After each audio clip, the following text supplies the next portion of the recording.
Welcome back. Renukaswamy murder ಕೇಸ್ನಲ್ಲಿ D ಗ್ಯಾಂಗ್ಗೆ big shock ಎದುರಾಗ್ತಾ ಇದೆ. ದರ್ಶನ್ ಸೇರಿದಂತೆ 7 ಆರೋಪಿಗಳಿಗೆ ಕೋರ್ಟ್ ನೋಟಿಸ್ ನೀಡಿದೆ. ನೋಟಿಸ್ ಜಾರಿಗೆ ಸೂಚನೆ ಮಾಡಿದೆ ಸುಪ್ರೀಂ ಕೋರ್ಟ್. ದರ್ಶನ್ ಸೇರಿದಂತೆ 7 ಆರೋಪಿಗಳಿಗೆ ಈಗ ಸುಪ್ರೀಂ ಕೋರ್ಟ್ನಿಂದಲೇ ನೋಟಿಸ್ ಅನ್ನ ಜಾರಿ ಮಾಡಲಾಗ್ತಾ ಇದೆ.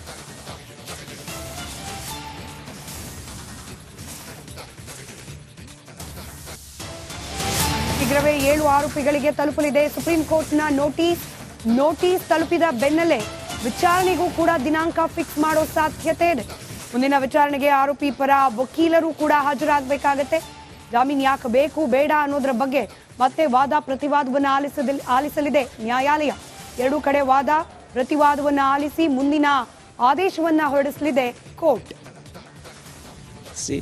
ನೋಟಿಸ್ ಅನ್ನ ಇವತ್ತು ಜಸ್ಟಿಸ್ JB ಪರ್ದಿವಾಲಾ ಮತ್ತು ಜಸ್ಟಿಸ್ R ಮಹಾದೇವನ ಇರುವ ದ್ವಿಸದಸ್ಯ ಪೀಠ ಸುಪ್ರೀಂ ಕೋರ್ಟ್ ಪೀಠ ಇವತ್ತು ರಾಜ್ಯ ಸರ್ಕಾರ ದರ್ಶನ್ ಬೇಲ್ ಕ್ಯಾನ್ಸಲ್ ಮಾಡಲಿಕ್ಕೆ ಸಲ್ಲಿಸಿದ ಮನವಿಯನ್ನು ಪುರಸ್ಕರಿಸಿ ನೋಟಿಸನ್ನು ಜಾರಿ ಮಾಡಿದೆ. ದರ್ಶನ್ ಮತ್ತು ಪವಿತ್ರ ಗೌಡ ಹಾಗೂ ಸಹಚರರಿಗೆ ಇವತ್ತು ಸುಪ್ರೀಂ ಕೋರ್ಟ್ ನೋಟಿಸನ್ನು ಮಾಡಿದೆ.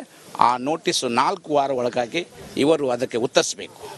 ಯಾರು ದರ್ಶನ್, ಪವಿತ್ರ ಗೌಡ ಹಾಗೂ ಇನ್ನಿತರ ಸಹಚರರು ಹೈಕೋರ್ಟ್ ಕೊಟ್ಟಂಥ ಬೇಲ್ ಸರಿಯಾಗಿದೆಯಾ ಅಥವಾ ಇಲ್ಲ ಅನ್ನೋದನ್ನು ವಿಚಾರಣೆ ವಾದ ವಿವಾದಗಳಂತ ನಿರ್ಧರಿಸಲಾಗುತ್ತೆ. ಅಪರಾಧಿ ಅಂತ ಸಾಬೀತುಪಡಬೇಕಾದ್ರೆ ಟ್ರಯಲ್ ಕಂಪ್ಲೀಟ್ ಆಗಬೇಕು. ಎಲ್ಲ ದಾಖಲೆಗಳನ್ನು ಕೆಳ ನ್ಯಾಯಾಲಯ ಟ್ರಯಲ್ ಕೋರ್ಟ್ ಅದು ವಿಚಾರಣೆ ಮಾಡಬೇಕು. ಸಾಕ್ಷಿಗಳು ನೋಡಬೇಕು.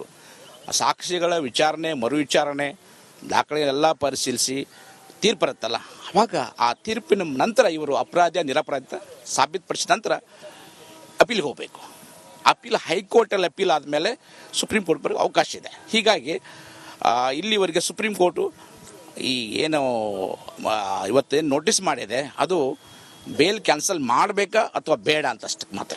ಇವತ್ತು ಜಸ್ಟಿಸ್ ಉಳಿದ ಆರೋಪಿಗಳಿಗಿಂತ ಬಹುಮುಖ್ಯವಾಗಿ ದರ್ಶನ್ ಅವರ ಬೇಲ್ ವಿಚಾರಕ್ಕೆ ಸಂಬಂಧಪಟ್ಟಂತೆ ಪ್ರಶ್ನೆಗಳು ಏಳೋ ಸಾಧ್ಯತೆ ಇದೆ. ನಿಮಗೆ ನೆನಪಿದೆ, ದರ್ಶನ್ ಬಳ್ಳಾರಿಯ ಸೆಂಟ್ರಲ್ ಜೈಲಿನಲ್ಲಿದ್ದ ಸಂದರ್ಭದಲ್ಲಿ ವಿಪರೀತವಾದ ಬೆನ್ನು ನೋವು ಅಂತ ಹೇಳಿ ಕಾರಣ ಕೊಡ್ಲಾಗ್ತಾ ಇತ್ತು. ಅದಕ್ಕೆ ಪೂರಕ ಅನ್ನೋ ರೀತಿಯಲ್ಲಿ ಪತ್ನಿ ವಿಜಯಲಕ್ಷ್ಮಿ ಅವರು ತಂದಿದ್ದ ಬ್ಯಾಗ್ ಅನ್ನ ಕೈಯಲ್ಲಿ ಹಿಡ್ಕೊಂಡು ಹೋಗ್ಲಿಕ್ಕೂ ಸಾಧ್ಯವಾಗದೆ ಬ್ಯಾಗ್ ಅನ್ನ ಕೆಳಗಿಳಿಸಿ ಬಳಲಿ ಬೆಂಡಾಗಿದ್ರು ದರ್ಶನ್. ಈ ಪರಿಸ್ಥಿತಿ ಇದೆ. ಹೀಗಾಗೇನೆ ಬೇಲ್ ಬೇಕು ಅಂತ ಹೇಳಿ ಮೆಡಿಕಲ್ ಬೇಲನ್ನ ಪಡೆದು ಬೆಂಗಳೂರಿಗೆ ಬಂದ್ರು. ಬೆಂಗಳೂರಿನ ಆಸ್ಪತ್ರೆ BGS ಆಸ್ಪತ್ರೆಗೆ ದಾಖಲಾಗೋ ಸಂದರ್ಭದಲ್ಲೂ ಕೂಡ ಮಗ ವಿನೀಶ್ ಹೆಗಲ ಮೇಲೆ ಕೈ ಹಾಕೊಂಡು ಹೋಗಿದ್ರು ದರ್ಶನ್.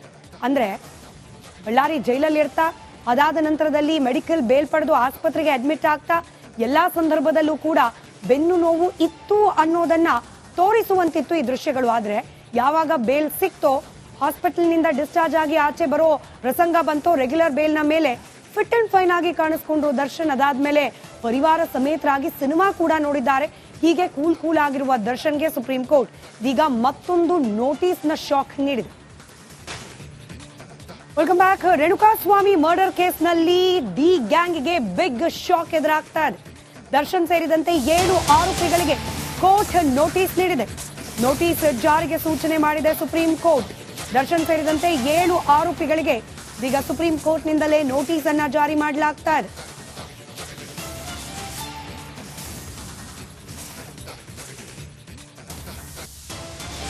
ಶೀಘ್ರವೇ 7 ಆರೋಪಿಗಳಿಗೆ ತಲುಪಲಿದೆ ಸುಪ್ರೀಂ ಕೋರ್ಟ್ನ ನೋಟಿಸ್ ತಲುಪಿದ ಬೆನ್ನಲ್ಲೇ ವಿಚಾರಣೆಗೂ ಕೂಡ ದಿನಾಂಕ ಫಿಕ್ಸ್ ಮಾಡೋ ಸಾಧ್ಯತೆ ಇದೆ.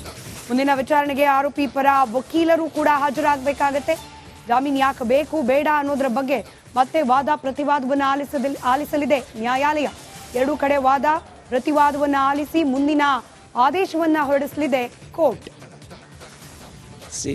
ನೋಟಿಸ್ ಅನ್ನ ಇವತ್ತು ಜಸ್ಟಿಸ್ JB ಪರ್ದಿವಾಲಾ ಮತ್ತು ಜಸ್ಟಿಸ್ R ಮಹಾದೇವನ ಇರುವ ದ್ವಿಸದಸ್ಯ ಪೀಠ ಸುಪ್ರೀಂ ಕೋರ್ಟ್ ಪೀಠ ಇವತ್ತು ರಾಜ್ಯ ಸರ್ಕಾರ ದರ್ಶನ್ ಬೇಲ್ ಕ್ಯಾನ್ಸಲ್ ಮಾಡಲಿಕ್ಕೆ ಸಲ್ಲಿಸಿದ ಮನವಿಯನ್ನು ಪುರಸ್ಕರಿಸಿ ನೋಟಿಸನ್ನು ಜಾರಿ ಮಾಡಿದೆ. ದರ್ಶನ್ ಮತ್ತು ಪವಿತ್ರ ಗೌಡ ಹಾಗೂ ಸಹಚರರಿಗೆ ಇವತ್ತು ಸುಪ್ರೀಂ ಕೋರ್ಟ್ ನೋಟಿಸನ್ನು ಮಾಡಿದೆ.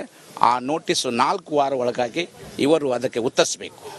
ಯಾರು ದರ್ಶನ್, ಪವಿತ್ರ ಗೌಡ ಹಾಗೂ ಇನ್ನಿತರ ಸಹಚರರು ಹೈಕೋರ್ಟ್ ಕೊಟ್ಟಂಥ ಬೇಲ್ ಸರಿಯಾಗಿದೆಯಾ ಅಥವಾ ಇಲ್ಲ ಅನ್ನೋದನ್ನು ವಿಚಾರಣೆ ವಾದ ವಿವಾದಗಳಂತ ನಿರ್ಧರಿಸಲಾಗುತ್ತೆ. ಅಪರಾಧಿ ಅಂತ ಸಾಬೀತುಪಡಬೇಕಾದ್ರೆ ಟ್ರಯಲ್ ಕಂಪ್ಲೀಟ್ ಆಗಬೇಕು. ಎಲ್ಲ ದಾಖಲೆಗಳನ್ನು ಕೆಳ ನ್ಯಾಯಾಲಯ ಟ್ರಯಲ್ ಕೋರ್ಟ್ ಅದು ವಿಚಾರಣೆ ಮಾಡಬೇಕು. ಸಾಕ್ಷಿಗಳು ನೋಡಬೇಕು.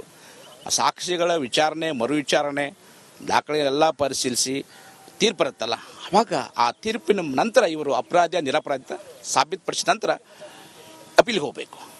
ಅಪೀಲ್ ಹೈಕೋರ್ಟಲ್ಲಿ ಅಪೀಲ್ ಆದಮೇಲೆ ಸುಪ್ರೀಂ ಕೋರ್ಟ್ ಬರೋಕ್ಕೆ ಅವಕಾಶ ಇದೆ. ಹೀಗಾಗಿ ಇಲ್ಲಿವರೆಗೆ ಸುಪ್ರೀಂ ಕೋರ್ಟು ಈ ಏನು ಇವತ್ತೇನು ನೋಟಿಸ್ ಮಾಡಿದೆ ಅದು ಬೇಲ್ ಕ್ಯಾನ್ಸಲ್ ಮಾಡಬೇಕಾ ಅಥವಾ ಬೇಡ ಅಂತಷ್ಟಕ್ಕೆ ಮಾತ್ರ. ಇವತ್ತು ಜಸ್ಟಿಸ್ ಉಳಿದ ಆರೋಪಿಗಳಿಗಿಂತ ಬಹುಮುಖ್ಯವಾಗಿ ದರ್ಶನ್ ಅವರ ಬೇಲ್ ವಿಚಾರಕ್ಕೆ ಸಂಬಂಧಪಟ್ಟಂತೆ ಪ್ರಶ್ನೆಗಳು ಏಳೋ ಸಾಧ್ಯತೆ ಇದೆ. ನಿಮಗೆ ನೆನಪಿದೆ, ದರ್ಶನ್ ಬಳ್ಳಾರಿಯ ಸೆಂಟ್ರಲ್ ಜೈಲಿನಲ್ಲಿದ್ದ ಸಂದರ್ಭದಲ್ಲಿ ವಿಪರೀತವಾದ ಬೆನ್ನು ನೋವು ಅಂತ ಹೇಳಿ ಕಾರಣ ಕೊಡ್ಲಾಗ್ತಾ ಇತ್ತು. ಅದಕ್ಕೆ ಪೂರಕ ಅನ್ನೋ ರೀತಿಯಲ್ಲಿ ಪತ್ನಿ ವಿಜಯಲಕ್ಷ್ಮಿ ಅವರು ತಂದಿದ್ದ ಬ್ಯಾಗ್ ಅನ್ನ ಕೈಯಲ್ಲಿ ಹಿಡ್ಕೊಂಡು ಹೋಗ್ಲಿಕ್ಕೂ ಸಾಧ್ಯವಾಗದೆ ಬ್ಯಾಗ್ ಅನ್ನ ಕೆಳಗಿಳಿಸಿ ಬಳಲಿ ಬೆಂಡಾಗಿದ್ರು ದರ್ಶನ್. ಈ ಪರಿಸ್ಥಿತಿ ಇದೆ, ಹೀಗಾಗಿನೇ ಮೆಡಿಕಲ್ ಬೇಲ್ ಬೇಕು ಅಂತ ಹೇಳಿ ಮೆಡಿಕಲ್ ಬೇಲನ್ನ ಪಡೆದು ಬೆಂಗಳೂರಿಗೆ ಬಂದ್ರು. ಬೆಂಗಳೂರಿನ ಆಸ್ಪತ್ರೆ BGS ಆಸ್ಪತ್ರೆಗೆ ದಾಖಲಾಗೋ ಸಂದರ್ಭದಲ್ಲೂ ಕೂಡ ಮಗ ವಿನೀಶ್ ಹೆಗಲ ಮೇಲೆ ಕೈ ಹಾಕೊಂಡು ಹೋಗಿದ್ರು ದರ್ಶನ್. ಅಂದ್ರೆ ಬಳ್ಳಾರಿ ಜೈಲಲ್ಲಿ ಇರ್ತಾ ಅದಾದ ನಂತರದಲ್ಲಿ ಮೆಡಿಕಲ್ ಬೇಲ್ ಪಡೆದು ಆಸ್ಪತ್ರೆಗೆ ಅಡ್ಮಿಟ್ ಆಗ್ತಾ ಎಲ್ಲಾ ಸಂದರ್ಭದಲ್ಲೂ ಕೂಡ ಬೆನ್ನು ನೋವು ಇತ್ತು ಅನ್ನೋದನ್ನ ತೋರಿಸುವಂತಿತ್ತು ಈ ದೃಶ್ಯಗಳು. ಆದ್ರೆ ಯಾವಾಗ ಬೇಲ್ ಸಿಕ್ತೋ, ಹಾಸ್ಪಿಟಲ್ನಿಂದ ಡಿಸ್ಚಾರ್ಜ್ ಆಗಿ ಆಚೆ ಬರೋ ಪ್ರಸಂಗ ಬಂತೋ, ರೆಗ್ಯುಲರ್ ಬೇಲ್ನ ಮೇಲೆ ಫಿಟ್ ಅಂಡ್ ಫೈನ್ ಆಗಿ ಕಾಣಿಸ್ಕೊಂಡ್ರು ದರ್ಶನ್. ಅದಾದ್ಮೇಲೆ ಪರಿವಾರ ಸಮೇತರಾಗಿ ಸಿನಿಮಾ ಕೂಡ ನೋಡಿದ್ದಾರೆ. ಹೀಗೆ ಕೂಲ್ ಆಗಿರುವ ದರ್ಶನ್ಗೆ ಸುಪ್ರೀಂ ಕೋರ್ಟ್ ಈಗ ಮತ್ತೊಂದು ನೋಟಿಸ್ನ ಶಾಕ್ ನೀಡಿದೆ. Welcome back. ರೇಣುಕಾಸ್ವಾಮಿ ಮರ್ಡರ್ ಕೇಸ್ನಲ್ಲಿ ಡಿ ಗ್ಯಾಂಗ್ಗೆ ಬಿಗ್ ಶಾಕ್ ಎದುರಾಗ್ತಾ ಇದೆ.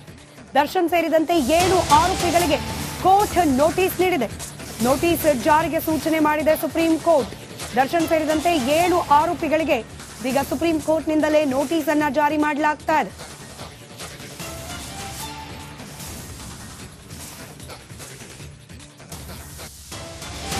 ಶೀಘ್ರವೇ 7 ಆರೋಪಿಗಳಿಗೆ ತಲುಪಲಿದೆ ಸುಪ್ರೀಂ ಕೋರ್ಟ್ನ ನೋಟಿಸ್ ತಲುಪಿದ ಬೆನ್ನಲ್ಲೇ ವಿಚಾರಣೆಗೂ ಕೂಡ ದಿನಾಂಕ ಫಿಕ್ಸ್ ಮಾಡೋ ಸಾಧ್ಯತೆ ಇದೆ. ಮುಂದಿನ ವಿಚಾರಣೆಗೆ ಆರೋಪಿ ಪರ ವಕೀಲರು ಕೂಡ ಹಾಜರಾಗಬೇಕಾಗತ್ತೆ. ಜಾಮೀನು ಯಾಕೆ ಬೇಕು ಬೇಡ ಅನ್ನೋದ್ರ ಬಗ್ಗೆ ಮತ್ತೆ ವಾದ ಪ್ರತಿವಾದವನ್ನು ಆಲಿಸಲಿದೆ ನ್ಯಾಯಾಲಯ. 2 ಕಡೆ ವಾದ ಪ್ರತಿವಾದವನ್ನು ಆಲಿಸಿ ಮುಂದಿನ ಆದೇಶವನ್ನ ಹೊರಡಿಸಲಿದೆ ಕೋರ್ಟ್. ನೋಟಿಸನ್ನು ಇವತ್ತು ಜಸ್ಟಿಸ್ JB ಪರ್ದಿವಾಲಾ ಮತ್ತು ಜಸ್ಟಿಸ್ R ಮಹಾದೇವನ ಇರುವ ದ್ವಿಸದಸ್ಯ ಪೀಠ, ಸುಪ್ರೀಂ ಕೋರ್ಟ್ ಪೀಠ ಇವತ್ತು ರಾಜ್ಯ ಸರ್ಕಾರ ದರ್ಶನ್ ಬೇಲ್ ಕ್ಯಾನ್ಸಲ್ ಮಾಡಲಿಕ್ಕೆ ಸಲ್ಲಿಸಿದ ಮನವಿಯನ್ನು ಪುರಸ್ಕರಿಸಿ ನೋಟಿಸನ್ನು ಜಾರಿ ಮಾಡಿದೆ. ದರ್ಶನ್ ಮತ್ತು ಪವಿತ್ರ ಗೌಡ ಹಾಗೂ ಸಹಚರರಿಗೆ ಇವತ್ತು ಸುಪ್ರೀಂ ಕೋರ್ಟ್ ನೋಟಿಸನ್ನು ಮಾಡಿದೆ. ಆ ನೋಟಿಸು 4 ವಾರ ಒಳಗಾಗಿ ಇವರು ಅದಕ್ಕೆ ಉತ್ತರಿಸಬೇಕು. ಯಾರು ದರ್ಶನ್, ಪವಿತ್ರ ಗೌಡ ಹಾಗೂ ಇನ್ನಿತರ ಸಹಚರರು ಹೈಕೋರ್ಟ್ ಕೊಟ್ಟಂಥ ಬೇಲ್ ಸರಿಯಾಗಿದೆಯಾ ಅಥವಾ ಇಲ್ಲ ಅನ್ನೋದನ್ನು ವಿಚಾರಣೆ ವಾದ ವಿವಾದಗಳಂತ ನಿರ್ಧರಿಸಲಾಗುತ್ತೆ. ಅಪರಾಧಿ ಅಂತ ಸಾಬೀತುಪಡಬೇಕಾದ್ರೆ ಟ್ರಯಲ್ ಕಂಪ್ಲೀಟ್ ಆಗಬೇಕು. ಎಲ್ಲ ದಾಖಲೆಗಳನ್ನು ಕೆಳ ನ್ಯಾಯಾಲಯ ಟ್ರಯಲ್ ಕೋರ್ಟ್ ಅದು ವಿಚಾರಣೆ ಮಾಡಬೇಕು. ಸಾಕ್ಷಿಗಳು ನೋಡಬೇಕು. ಸಾಕ್ಷಿಗಳ ವಿಚಾರಣೆ, ಮರು ವಿಚಾರಣೆ, ದಾಖಲೆಗಳೆಲ್ಲ ಪರಿಶೀಲಿಸಿ ತೀರ್ಪು ಬರುತ್ತಲ್ಲ, ಆವಾಗ ಆ ತೀರ್ಪಿನ ನಂತರ ಇವರು ಅಪರಾಧ ನಿರಪರಾಧ ಸಾಬೀತುಪಡಿಸಿದ ನಂತರ ಅಪೀಲ್ಗೆ ಹೋಗಬೇಕು.